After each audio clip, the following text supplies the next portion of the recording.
All right, so I'm sitting here daydreaming about how the weather has got to be starting to get nicer soon. So I know a lot of people get motivated as the weather gets nicer to exercise more, to start preparing for the bathing suit season, and just the nicer weather is sort of uplifting and a good time to start setting some goals. So I know a lot of you value wellness and your health and that sort of thing, and you really try and make it a priority, but realistically, like, it is hard. Like, you can value your wellness and you can want to be healthy and you can do a lot of the right things, but ultimately, like, there are just days where you do not feel like working out. I get it. So there are a couple tips and tricks that I personally use. Some of them might might work for you, but some of them might not. But basically, for starters, I think that making arrangements with a friend is going to be one of your best options. So you've got somebody relying on you. You're meeting them after work, after school, in the morning, that sort of thing. So it makes it a lot harder to skip or cancel. One of the things I do, because I like to run outside, is I pick a Friday or look at the extended forecast, and whichever day is the coldest or the rainiest, that's which day I schedule with a friend, because I know I'm most likely to skip if I don't. So another thing is, I am not a morning person, so that's not happening. I'm not working out before I come into school. And I know that when I go home, I want my priority and all of my focus to go toward my kids and my family and just kind of relaxing. So if I go home and sit down, there's less of a chance that I'm going to get back up and get back out and go for my run. So I call it ninth period.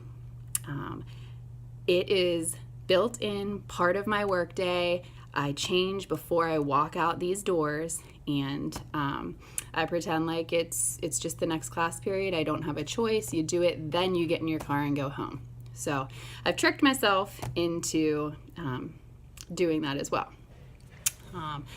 I don't know if you know this, but I ran track in college, and I follow my running friends on an app. So they can see what I'm doing, I can see what they're doing, and that kind of keeps me motivated, because I don't want them to think that I'm some washed up has-been, she really let herself go, that sort of thing. So I do like to do that for accountability.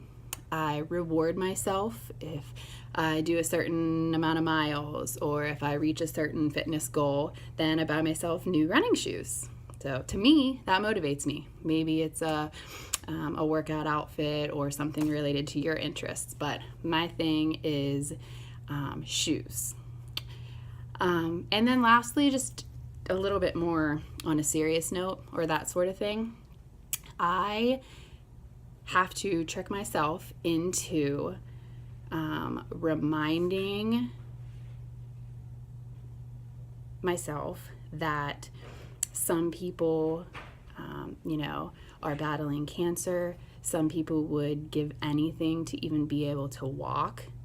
And I have that ability, and I have that good health that allows me to exercise and keep it a part of my daily lifestyle. And I try to remind myself not to take it for granted. And then lastly, the one thing that gets me every time is that I picture my kids' faces or my husband's face if something were to happen to me, some illness, some disease, something that were to cause me to pass away before them. And I can't allow it to be something that could have been prevented by making healthy lifestyle choices. So when I see those images of their sad little faces in my head, done, over. I'm out the door and I'm exercising, because it's bigger than just me at this point. So my kids, my family, they are my purpose. I want to be around for them. So if it's not about that summer beach body, or if it's not about you and making yourself the priority, then switch it up, play a little mind game with yourself, and make it about them. Make it about someone or something bigger than yourself. Okay, so those are some tips and tricks, and I'm sure you have some of your own, but try them out. Hopefully the weather's coming, and get yourself out that door and set some goals and stick to them. Really stick to them with these tricks.